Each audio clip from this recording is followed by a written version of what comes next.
In my mind, there's only one spot on the Washington Commanders offensive line that isn't settled yet, and it's going to take a solid training camp from rookie Brandon Coleman to take that left tackle job from Cornelius Lucas. That and more on today's episode of Locked On Commanders.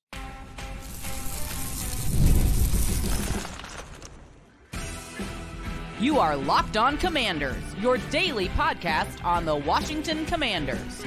Part of the Locked On Podcast Network, your team every day. And welcome into today's episode of Locked On Commanders, part of the Locked On Podcast Network, your team every day. I'm your host, David Harrison, credential member of the media, covering the Washington Commanders for CommanderGameDay.com. And I'm here with you every Monday through Friday. Greatly appreciate you coming through today. Everydayers, greatly appreciate you coming through every day. This is your daily podcast covering the Washington Commanders. If you haven't already, please subscribe for free on YouTube or wherever you are listening to today's episode. On this episode, we're going to talk about why it would be a bad PR move for the Commanders. They had to select a left tackle in the first round of the 2025 NFL draft, but why there's also a way that it could not be a bad PR move. We're going to deep dive into what we've learned or what we think we've learned about the Washington Commanders offensive line so far through OTAs and minicamps. But first, I'm going to tell you why rookie left tackle Brandon Coleman is going to need a strong training camp to unseat Cornelius Lucas as the starting left tackle for the Washington Commanders.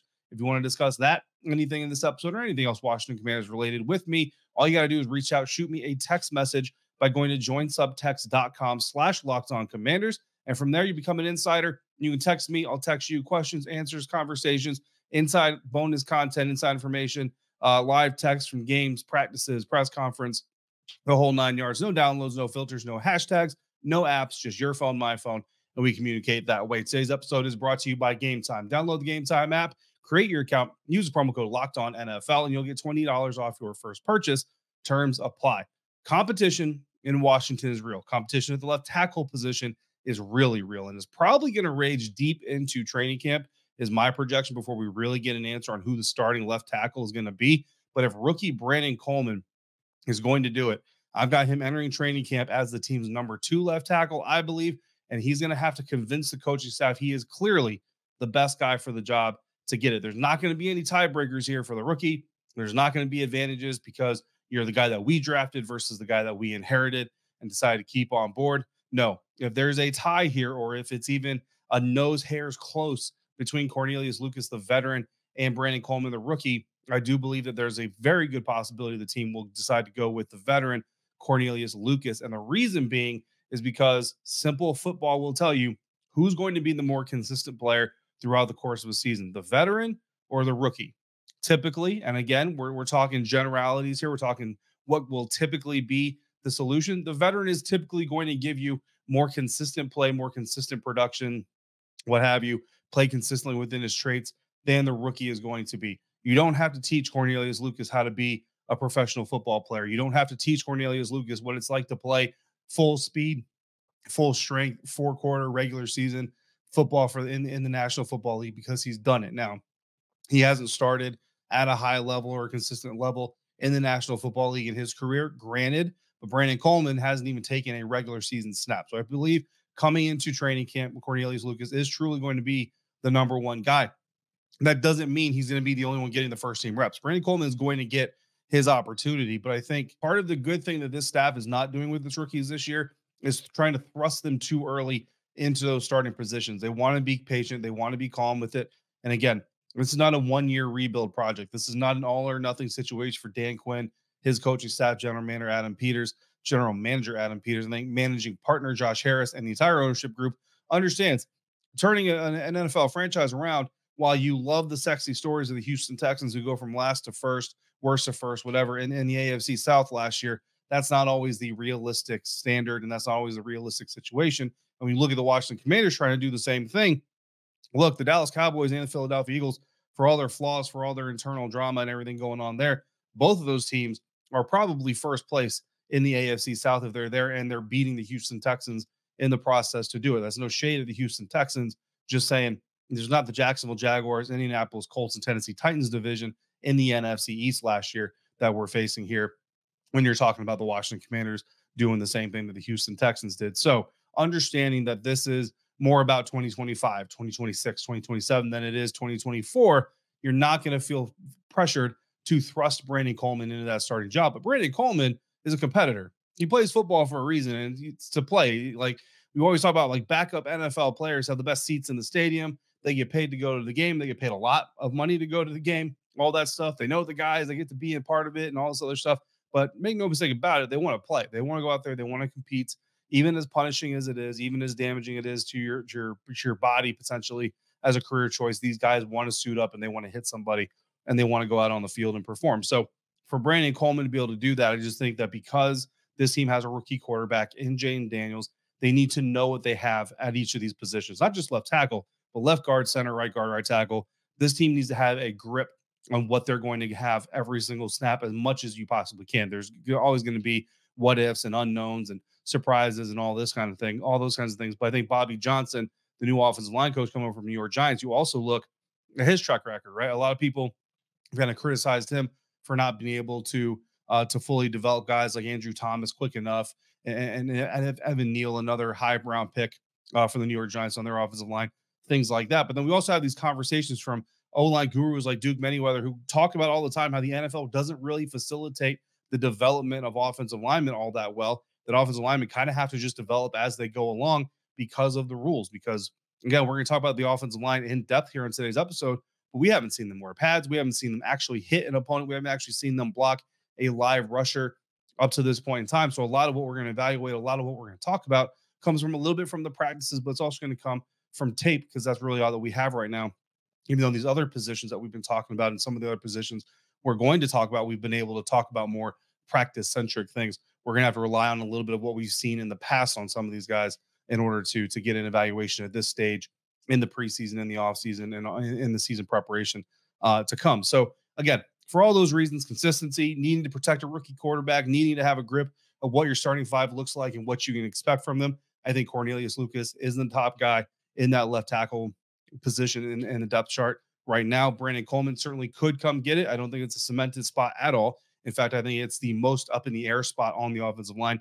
Could certainly see a path for Brandon Coleman to win that job, but I think in order for him to do it, he's going to have, like I said, a very strong camp. So above average training camp, very consistent training camp, especially in those joint practices against the Jets and the Miami Dolphins, where he's going to get some good work, man. He's going to face some really good pass rushers with pads, going full speed, and they are not looking to make him feel good about himself. They're looking to embarrass him out there on those practice fields. So, it's going to be a really good experience for him. And if he can hold his own, if he can do really well, then there's a potential that he'll get that job. But if he can't, and Cornelius Lucas doesn't come out and step on his own foot, which I don't think he's going to, then I do think that Cornelius Lucas has a very real chance to be the starting left tackle on this team, which would mean that your starting offensive lineman would be left tackle Cornelius Lucas. I've got left guard Nick Allegretti, center Tyler Biadasz, right guard Sam Cosmi, right tackle Andrew Wiley. To me, 4 of those 5 positions are set. I know that Dan Quinn and the coaches have said there's competition everywhere, and I'm not calling them liars by any stretch of the imagination. But Tyler Biadasz, the gap between him and Ricky Stromberg, too far to cross for Ricky Stromberg. I think Tyler was very much brought in here with the intent of him being the starting center. Nick Allegretti, I've watched Michael Dieter, I've watched Chris Paul, I've watched Nick Allegretti at practice, I've watched their tape.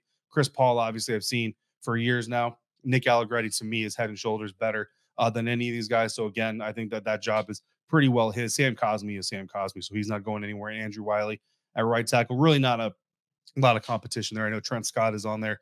In the depth chart, Cornelius Lucas actually has gotten some reps at right tackle with the first team offense at times we've seen. But I think Andrew Wiley, that's going to be his job moving in. And then outside looking in right now, kind of on the bubble, if you want to call it that in this conversation, offensive tackle Braden Daniels coming into his second season. If you're an everydayer from going on, years now, you already know. I think Braden Daniels is a guard. I don't think Braden Daniels should be a tackle. I think they should be bulking him up, giving him more muscle, putting him inside, and lining him up at guard. We'll see what the team decides to do with him. And then guard Mason Brooks as well. I think he's got a lot of potential and could potentially make some noise in training camp to push for a roster spot as well. So, like I said, 4 of the 5 spots on the offensive line in my book, and again, that's just my opinion, my what I'm seeing on the practice field and how I feel about these players filling these spots, already set. The only one, left tackle Cornelius Lucas, Brandon Coleman. That's the battle to watch in training camp when the O-line comes together. Brandon Coleman certainly has a chance, but I think it's going to be a big hill for him to climb in the offseason, in the preseason, and in training camp. And there are 3 specific traits to tackles. There's a lot of traits for offensive linemen specifically, but there are 3 specific to tackles that I'm going to be watching and keeping an eye on with Brandon Coleman, especially as he transitions from being a college guard to being an NFL tackle. Kick out, balance, and recovery ability are those three. We'll talk about those and more evaluation criteria for the offensive line coming up next on today's episode of Locked On Commanders, part of the Locked On Podcast Network, your team every day. And today's episode of Locked On Commanders brought to you by Game Time. Game Time is an authorized ticket marketplace for Major League Baseball, which means that you can get Major League Baseball tickets faster and easier using the Game Time app, where the prices actually go down the closer that it gets to first pitch. They've got killer last-minute deals to save you up to 60% at times, all in prices, so there's no surprises when you hit checkout, and the views from your seat so you know exactly what you're buying before you buy. To their lowest price guarantee, Game Time takes the guesswork out of buying Major League Baseball tickets. So if you missed the Washington Nationals on July 3rd when they did their fireworks, or you missed them on the 4th of July, which that game is actually going on as we speak right now, then you can see them this weekend, Friday, Saturday, or Sunday, as they host the St. Louis Cardinals. You can do it for as little as $6 per ticket. Take the guesswork out of buying Major League Baseball tickets with Game Time. Download the Game Time app, create your account, use the promo code LOCKEDONNFL for $20 off your first purchase. Terms apply again. Create your account, redeem the code LOCKEDONNFL to get $20 off your first purchase. Download Game Time today. Last minute tickets, lowest price guaranteed. Thanks again for making Locked On Commanders your first listen, your first view today and every day. Everydayers, thanks for coming through on a regular basis, on a daily basis, like you do. Come back tomorrow. We're going to wrap up the week with another episode of Locked On Commanders. In the meantime, if you need more sports coverage, check out Locked On Sports Today. It's a free 24/7 sports streaming channel programmed for you every single day to bring you the biggest stories, can't miss analysis, opinions, and news, all without screaming, all without drama, all 24/7 on YouTube or the free Amazon Fire TV channels app, all part of the Locked On Podcast Network, your team every day. So we just talked about the starting five for the offensive line in Washington this year. And my opinion, again, four of those positions are solidified. Again, and I'm not saying four of those positions are solidified in Dan Quinn's mind or Bobby Johnson's mind or Adam Peters' mind. I'm saying my mind, right? So take that for a grain of salt as well. This is not, me telling you what's happening inside the organization. It's just me seeing what I've seen, looking at the depth chart, just trying to read the tea leaves, predict the future a little bit. That's just the way that I see it. Could certainly be wrong. And I wouldn't be disappointed to see somebody surprise me, like Michael Dieter, or maybe Chris Paul, or Mason Brooks, or Braden Daniels come up and really start competing for some of these other jobs. But as we're watching these guys, right, what are we really looking at, right? Especially during this portion of the offseason, where we're looking at rookie mini camps, we're looking at OTAs, we're looking at mandatory mini camp. What have we seen? Well, all offensive linemen have a certain set of criteria that you want them to have, or a certain set of traits that you want them to have. You want to be big, you got to be strong, explosive, flexible, athletic as much as possible. You want that from all your offensive linemen, right? But I want to go through here and break down centers, guards, and tackles. What are the traits we're looking for from each of them specifically? And again, some of these, like for center, the first one I'm going to tell you is football IQ. Obviously, you want your guards and your tackles to be football intelligent, right? Like that's not going to be, it's not to say like we want it in our centers, we don't want it elsewhere. So some of these obviously, or even a lot of them obviously will cross over into the other position groups on the offensive line. But it's just, these are the ones that to this group or to this position, we really, really, really need it more so than we need it in the other ones. So you want to have them all in every group or every position, but you really need them here for center, starting there. Intelligence, leadership, consistency, strength to match up against interior defensive linemen and blitzing linebackers. I think those are really kind of the key traits. And it's no surprise here, I've got more listed for the center position. I've got 4 of them compared to the other 2 position guards and tackles. I've got 3 for each of those, because center really it's not the most important position in terms of your protection scheme, because obviously a lot of people will go with a blind side tackle, and it's hard to argue with that. But from a management standpoint, from getting 5 dudes or even sometimes 6 or 7 dudes when you've got inline tight ends or bonus tight ends that are actually offensive linemen, all these things coming in there, the center is really the one that kind of ties it all together, which is why intelligence is kind of number one among all of them. He's got to know, that center has got to know what your scheme is. He's got to be able to look at the defense, see what they're doing, pick up what they're doing, and think about it. He's got to do it from a 3-point stance. So don't be wrong. Sometimes they take a knee or they kind of stand up or whatever. But for the most part, like, they're in the trenches, and we've all kind of heard the saying, right? Like, it's hard to see the forest through the trees sometimes. But when you're a center, you're right in the middle of everybody. Like, you're here, and there are 21 guys around you. Basically, you are the sun, and they're the solar system, right? It's a very interesting situation. So the ability to see the tendencies, pick up on them, call the shifts, call the adjustments, communicate with your quarterback, communicate with your line, make sure everybody's on the line of scrimmage, and also get the ball set and get yourself set, because remember, you can't just be moving and snap the ball.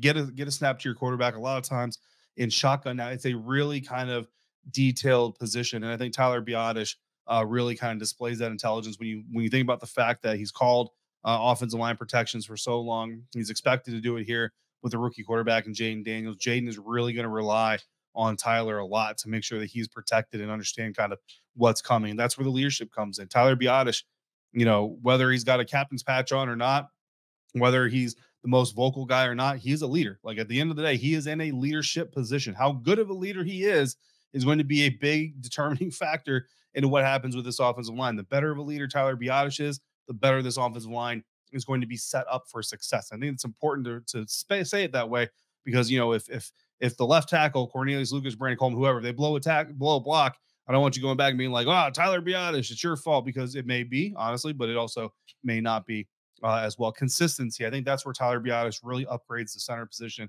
for the Washington Commanders this season, because last year we saw Nick Gates has all of some of the measurements. He's a little small for a center, but he's got enough of the measurements, certainly has the attitude for it, certainly has the want to for it, right? Talking to him while he was struggling after he got benched, like he's a dude who certainly wants to go out there and do the best job he can for himself, for his teammates, for everybody involved.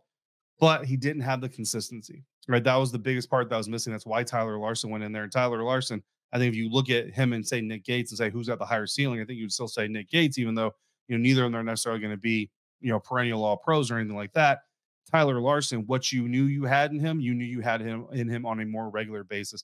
Tyler Biadasz is not only going to be that type of consistent, but he's a better form of center as well. And then the strength to match against defensive tackles. Look, he's been going up against Jonathan Allen, Daron Payne for a long time. So I think he's shown he's got the ability to do that. Backing him up, Ricky Stromberg looked really good. Started to really kind of show some things before he got injured. Unfortunately, lost a lot of his rookie season. So I'm really looking forward to seeing Ricky when he gets back out there with pads against live opponents. Looking at guards, again, so some of the key traits that you want to see in these guards: lower body strength, second level ability, and the ability to pull. And again, that doesn't mean that you don't want to see it from other positions, but just from these guards specifically, especially in what we expect this scheme to look like, you really want to see that. When you look at Sam Cosmi, Nick Allegretti, specifically the projected starters, obviously Sam Cosmi has got that great lower body strength. I think Nick Allegretti a little bit lesser in the lower body strength than Cosmi, but he makes up for it with a lot of second level ability, a lot of energy. If this dude pulls, you're never going to have to worry about him, going into the gap or going into the hole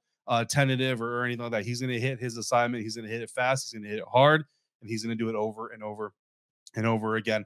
So no concerns there from either of those two guys and their ability to do that. I think the backups, Michael Dieter, look, it's been a very limited window. We got to see him actually in Washington on the film. You certainly see the potential. You certainly see kind of the consistency of why you brought him in here in practice. I've already started kind of seeing him get blown by a little bit, and you want to definitely see him get in front of guys a little bit better moving forward. Chris Paul, every day, you'll remember going back to last year, my issue with Chris Paul has kind of always been he's a little bit tentative at times as a blocker, and you really want to see him go out there and get aggressive and get after his defender, attack his defender. Don't let his defender attack him. And with this coaching staff, that's what they're looking for as well. Braden Daniels, again, I would love to see him get the opportunity to move inside. We'll see if that happens. And Julian Good-Jones kind of rounding out that group along with Mason Brooks, who Mason Brooks is a guy that I think, if whenever he gets his opportunity, he gets some NFL snaps, some meaningful ones, I think he could do some good things with them. Again, not projecting a Pro Bowler or a perennial All-Pro, nothing like that, but just I think there's a lot of talent in there. Looking over at the tackles now, kick out ability, balance, and recovery. And again, like balance, again, is a big one. You never want your offensive lineman on the ground, right? But for tackles, especially, bull rushes are hard, especially when you're kicking out, and especially when you're kicking back. You're already moving your own momentum back, so it's really important to keep that stable balance under you while you're kicking back so you can't get bull rushed into the ground. When you look at a guy like Andrew Wiley, sometimes he oversets, sometimes he overkicks, and that's where he kind of gets in trouble. You guys have seen it. We've seen it on tape. We've seen it in live action. I know it gets frustrating at times, but that's where you really kind of start to see those things. Cornelius Lucas, again, is a big, long dude, so you think it doesn't really necessarily have to be a long strider in his kickback because he's already covering so much ground when he does kick back. So that should hopefully help him keep that balance. Brandon Coleman, if there's any one thing that should get you excited about Brandon Coleman's potential, it's the athleticism grades, right? This dude tested athletically off the charts. Alex Akinbulu is actually a guy that I think should be a little bit higher up in the pecking order here as far as offensive tackles. He's a right tackle. He's turning 27 in December. I look at a guy like Trent Scott. He's turning 31 in January. So when you look at the Washington Commanders, the situation they're in, I think Alex Akinbulu brings you more potential for the future than a guy like Trent Scott does in the tackle position. So we'll see what those guys do there in camp. What are we looking for specifically in training camp, especially these joint practices and into the preseason? What you want is good low stances, comfortable looking stances, but good and low at the line of scrimmage. Initial quickness off the line of scrimmage, whether you're jumping backwards to kick back and pass pro, whether you're jumping forwards and run blocking or play action, low center of balance at the snap, controlled steps when kicking back and coming out. You don't want to look all crazy. You don't want the hands flailing around. That shows a lack of core strength. Explosive contact. Again, like I talked about Chris Paul, bring the contact to the defender. Don't absorb the contact from the defender. Shed and climb. You want to shed your blocks, climb to the second level when you need to. Recovery ability is incredibly important. Balance, again, never want to be on the field. And then hand usage, getting those hands inside, aggressive, explosive into the defender's chest, keeping them inside, because when they get outside, that's when you get pulls, that's when you get holds, that's when you get all that stuff. So the Commanders are hoping that Brandon Coleman can either show enough ability to start early or enough potential to give them confidence moving forward. Nobody wants to draft a backup on purpose in the third round, especially their first third round pick third round pick, which is why having to draft a first round left tackle could be a PR nightmare, but it actually could be a good thing if Coleman isn't the starter at left tackle in 2025. I'll explain that coming up next on today's episode of Locked On Commanders, part of the Locked On Podcast Network, your team every day.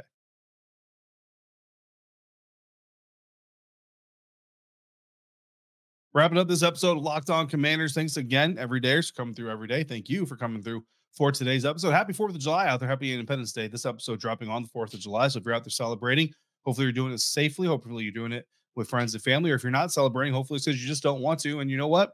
That's what Independence Day is all about, is doing what you want to do. So however you want to do it, hopefully you're doing it. Hopefully you are enjoying it. Some people have expressed that if Brandon Coleman can't beat out Cornelius Lucas to start at left tackle for Washington, then he was kind of a wasted third round pick.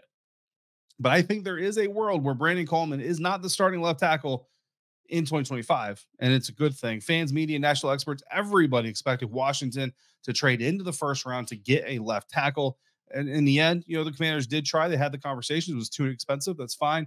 They draft one in the second round, right? Coming into day 2, everybody was like, when are they going to draft tackle in the second round? When Johnny Newton was selected, just about everyone was talking about which OT is worth reaching for at this position. The Commanders didn't reach, which I actually applaud them for. Did then, I still do now. But they also didn't take a left tackle number 50. They didn't get one at 53. They waited till the third round, number 67, to get Brandon Coleman, who not only was, the 8th or 9th tackle taken off the board, but he's also a guard convert, and that made some people very uncomfortable. Meanwhile, while the Washington Commanders were waiting until pick 67 to get Brandon Coleman, Patrick Paul out of Houston, Blake Fisher out of Notre Dame, Roger Rosengarten out of Washington, and Kingsley Suamataia out of BYU all came off the board. Players that most people, including me, held in higher regard than Coleman. The hard part of this conversation is, who do you want to get back, right? Do you give back Johnny Newton, Mike Sanders still, Ben Sinnett? Like, we all really like these guys. If you had to pick one, you'd probably say Johnny Newton because of his injury, because he hasn't been able to practice yet. All those things. You're like, yeah, don't draft him, trade back, get more picks, take Sanders still, get Patrick Paul maybe along with Ben Sinnett later in the round. But that's all hindsight, right? And that's not really fair to Adam Peters in this organization, because if Newton didn't have the other foot injury pop up, he's been impressive in OTAs and minicamp and all this stuff, this conversation would be even harder to have. So I think most people are doing a good job of staying calm about it right now. Nobody's really freaking out about it or anything like that. But there was a recent mock draft for 2025, obviously a too early mock draft, that has the Commanders taking Texas Longhorns left tackle Kelvin Banks Jr. in the first round of next year's NFL draft. And it kind of got me thinking, like, if that happens, it's going to be a PR situation for the Washington Commanders to deal with, because you spent a third round pick. Well, you didn't trade up in the first round. You didn't spend a second round pick on one of these other like 4 or 5 guys that most people thought was better than Brandon Coleman. And now you end up spending a first round pick the next year on a guy that, ostensibly or possibly will be a blue chip player. And so now the question would be, well, why did you take Brandon Coleman in the first place? Because you could have got linebacker Junior Colson. You could have got guard Cooper Beebe. You could have got defensive end Braylon Trice. You could have got wide receiver Jalen McMillan with that pick.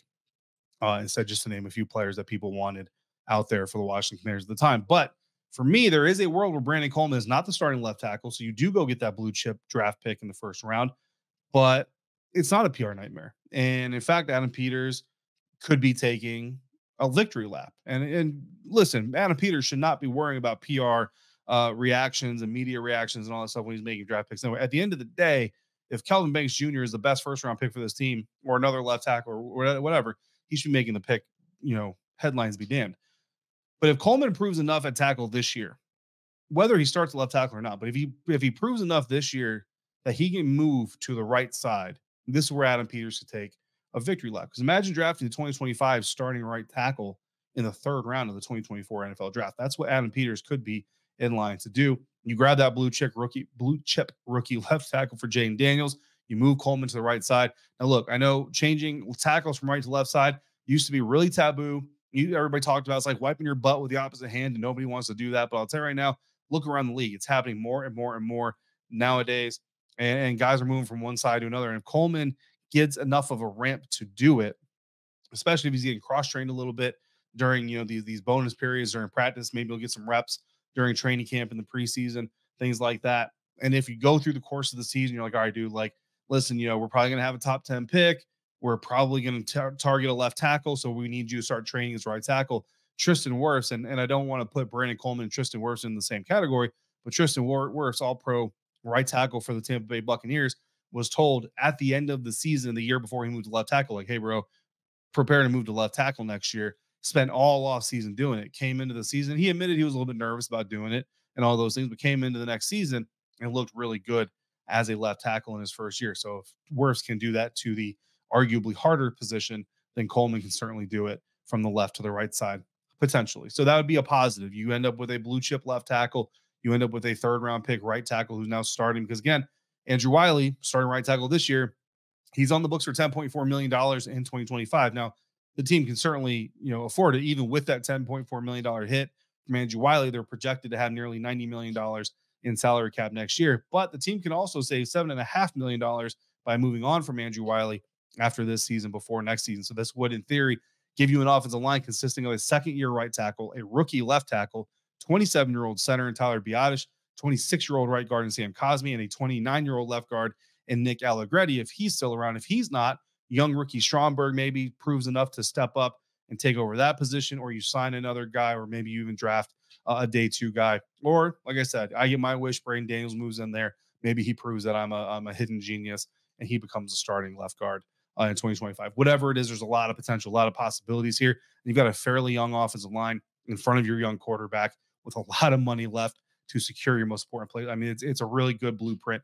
for the Washington Commanders if these certain things kind of fall in line. So don't get too fixated. The point of that whole conversation, don't get too fixated over Brandon Coleman being the starting left tackle today, the starting left tackle by the beginning of the regular season, or even the starting left tackle for the rest of his career, because there's, to me, a path where he becomes the starting right tackle as early as 2025, and a new first-round left tackle comes in next year when the Washington Commanders don't have to draft a first-round quarterback. So that's our offensive line conversation here. Post minicamp, post OTAs, ahead of training camp. Again, we'll do some pre-training camp primers and expectation episodes and all that stuff. But coming up tomorrow, we're going to continue in this process, finishing off the offense. We've done quarterbacks, running backs, tight ends, offensive linemen. So there's only one group left, right? Wide receivers. We're going to talk about the wide receivers on tomorrow's episode. In the meantime, if you got questions or comments, throw them down in the YouTube comment section, or text me by becoming a Locked On Commanders insider at joinsubtext.com/LockedOnCommanders. Don't forget to check out Locked On Sports Today, the first ever 24/7 live streaming sports channel on YouTube. And as always, thank you so much for making Locked On Commanders your first listen or your first view today and every day. Every day, thanks for coming through on a regular basis like you do. Until we speak again, if you're out and about, please be safe, be kind, and I'll see you next time for another episode of Locked On Commanders, part of the Locked On Podcast Network, your team every day.